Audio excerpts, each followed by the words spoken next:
Here's the thing, I've had my Tesla Model 3 Standard Range Plus for about a year and 3 months now, and while the car has been amazing, I've got to come clean and tell the truth.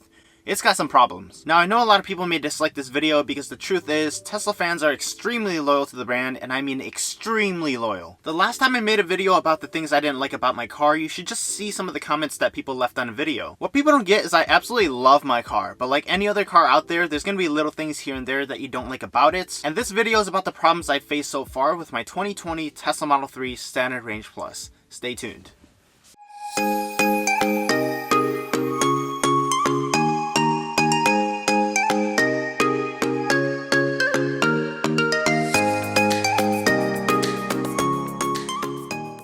What's poppin', what's Gucci guys? If you're new to the channel, welcome. If you're a subscriber, welcome back. So like I said at the beginning of this video is going to be about all of the problems I've faced so far with my Tesla Model 3. But unlike my other videos where I just talk about the features that I didn't like or like the missing features the car has, this is going to be truly an honest video about every single problem that I can remember throughout the course of my ownership so far. Also, like I mentioned, this car has been so great to own, so if you're a new Tesla owner or you're thinking about becoming one very soon, just please keep in mind that these problems are just what I experienced personally, and it does not mean you'll face the same issues. With that disclaimer being said, please do me a quick favor and gently smash the like button for the YouTube algorithm, because the more likes this video has, the more it'll be recommended, which then helps out the channel. So thank you so much, I really appreciate it, and let's get right into it. The first problem I want to mention is the touchscreen going completely dark on me. Like, I've ran into a few instances where I go in my car, get ready to drive, press on a brake, and the screen is completely off. So because of this, I can't access things like my media, the map, the car settings, temperature control, pretty much everything that can usually be accessed on the touchscreen. I've also had unfortunate instances where I was driving on the road and the screen went dark on me as well. So you can imagine how confused I was driving on the road, not knowing how fast I was going, and just wondering what the heck happened to my touchscreen. Some may even say that I was left in the dark. Get it? Left in the dark because the screen went completely black on me? Okay, I'm sorry, that was a bad pun, I know. But anyways, it was definitely confusing for me, but after a couple of times, you kind of just get used to it, and one thing that I've learned in case this ever happens to me again is to simply just reset the car like you would on a smartphone. To do this, all you have to do is press on both of the scroll wheels located on the steering wheel for just a couple of seconds, and then a white Tesla logo should appear on the touchscreen. And from there, you should be all good to go again. The second problem that I ran into is the notorious rattling noise inside the cabin of the car. I literally couldn't figure out where the problem was exactly. Like, I smacked the steering wheel a couple of times, the door panels, the front dashboard, and no matter what I did, I just couldn't get that sound to go away, and it was so annoying. Honestly, I think it took me over a year to finally figure out where the problem was, and surprisingly, it was from the vents in front of my steering wheel. I can't remember exactly how I figured it out, but even though I located where the noise came from, I couldn't get it to go away because I sort of had to like lift the dashboard up a little bit in order for it to fade away, but the moment I let my hand go, it would just instantly do it again. So because I couldn't fix this myself, I had to schedule a service appointment for Tesla's service team to take a look at it and find a solution, and luckily an hour or two later they were able to fix it, call me, and then I was able to get my car back shortly after that, which then felt like a brand new car since the rattling noise was gone. I know it wasn't like a huge problem, however it was a small problem that built up over time, which like I mentioned, I just didn't want to deal with it anymore. It was kind of like a little gnat flying around your food at the dinner table. You kind of just want to smack it and make it go away, but unfortunately, smacking it in this case did not help. The third problem that I've experienced was something wrong with the steering wheel, and this was around the same time when I got the second problem fixed, so it was sort of like a 2-for-1 deal when I took it in for service. The issue with the steering wheel was that 9 times out of 10 when I put the car back into park and took off my seatbelt, the steering wheel would just vibrate obnoxiously when it was going back to that easy entry position that I set it to. And I'm not sure what caused the issue, knowing that I've never really messed with the seat settings or the steering wheel settings ever since I got the car, so I think it was mostly due to a software update that caused the issue. But again, I'm not 100% sure. With that said, I'm curious if any of you watching also experienced the same issue. Leave me a comment down below if you've ever faced something like this before after a software update. The next problem that I'm going to mention is mostly a rare occurrence, but nonetheless, it's still considered a problem. And it's that sometimes people forget to smash the like button for the YouTube algorithm. I'm just kidding, but it's actually the mirrors not unfolding when I get back into the car. You guys know when you sit in the car and press on the brake and it's supposed to put you back into your driver profile settings?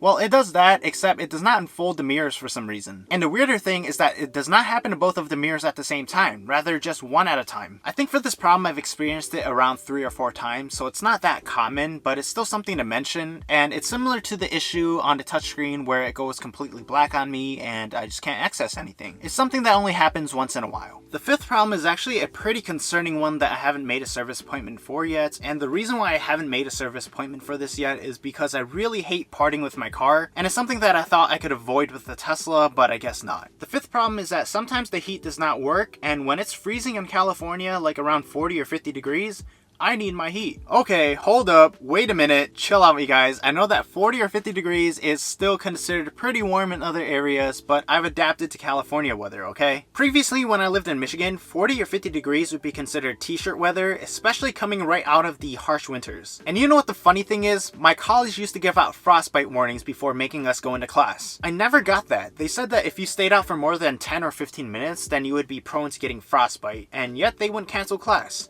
Just doesn't make sense, but oh well, I survived and I'm here now. Going back to the problem, I don't really know when it started happening since typically I didn't need my heat until recently. However, I noticed that sometimes when I'm driving and I turn up the heat to like 70 or 72 degrees, nothing but cold air would just be blowing out. And what's even weirder is that it works 100% of the time when I precondition the car, so I'm assuming it's another software issue that I need Tesla to take a look at. I don't know, maybe I should make another service appointment, or maybe I should wait until the next software update to see if it will fix this issue, but what do you guys think? Moving on to problem number 6, and it's that sometimes when I get in my car and try to play media from my phone, it just has this weird loading symbol that spins around forever on the touchscreen until I press another option like the radio or settings and then go back to Bluetooth media. In addition to that, during those times where I am listening to the radio and I skip to the next station using the left scroll wheel, after a few clicks it just kicks me off of the radio and displays a message saying premium connectivity is required for in-car music streaming, or something similar to that, even though I'm not using any in-car streaming service, so it's a little bit annoying that it's happening in the first place. And you guys know what I think it is? I think it's Tesla trying to convince me to buy premium connectivity. That way I have satellite maps, streaming service, and all of that, but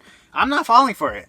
Not today, Tesla. However, if anyone from Tesla is watching this video and you want to give me free premium connectivity or some other cool upgrades, I will accept that since technically I am giving you guys free advertisements, so just think about it. Anyways, I think this is yet another software issue, and the next time it happens, I should probably file a bug report so that they can identify the problem much easier should I decide to take my car into service again. Oh, and if any of you are wondering how to file a bug report, all you have to do is press on the right scroll wheel so that your voice recognition turns on, and then once it does turn on, simply say bug report and then whatever name you want to call it. For example, I will say bug report, Bluetooth media loading error the next time I see this problem arise again. The last problem I've encountered was that the charge port was stuck. Like it wouldn't open at all no matter how many times I pressed on the open charge port button on the touchscreen, pressed on the button on the charger, or pressed on the cover of the charge port itself. I was so confused on what was going on because I've never encountered any issues with charging. Like no joke, I think I was returning from golf or something like that, and when I wanted to quickly plug my car in to charge for a little bit, I just couldn't get the port to open. Luckily, after a few Google searches and watching a few YouTube videos, I was able to try a couple of things to open it, and lastly, the easiest method to open it was to pull on the bottom of your port and manually open it. Ever since I opened it again, it hasn't given me any issues up until now, so let's just hope it stays this way. And another method that you can try in case you can't open your charge port is to open your trunk and locate a little string that you can pull on, which is located in the left side of the trunk. Gently pull on it to manually open it. So yeah, give this a try in case you guys ever run into this issue. With that being said, that pretty much wraps up the end of this video, and these are the 7 problems that I've faced so far throughout the course of my ownership of my 2020 Tesla Model 3 Standard Range Plus. And one thing you should know is that a lot of these problems only occurred as of recently, so I really think that a lot of it is maybe due to some software glitches in the system, which can easily be alleviated through some software updates. So I hope Tesla is aware of these bugs and glitches, and a new software update will be released soon to fix them. The other non-software related issues couldn't really be avoided, but the good news is I'm still covered under Tesla's warranty, so I didn't have to pay anything to fix them. And should I decide to make another service appointment again soon, I don't anticipate having to pay anything then either. Anyways, you guys, leave me a comment down below if you've personally experienced any of these issues, and if you enjoyed today's video, make sure to smash the like button and subscribe down below. But as always, thank you all so much for watching, and I'll see you next time. Peace.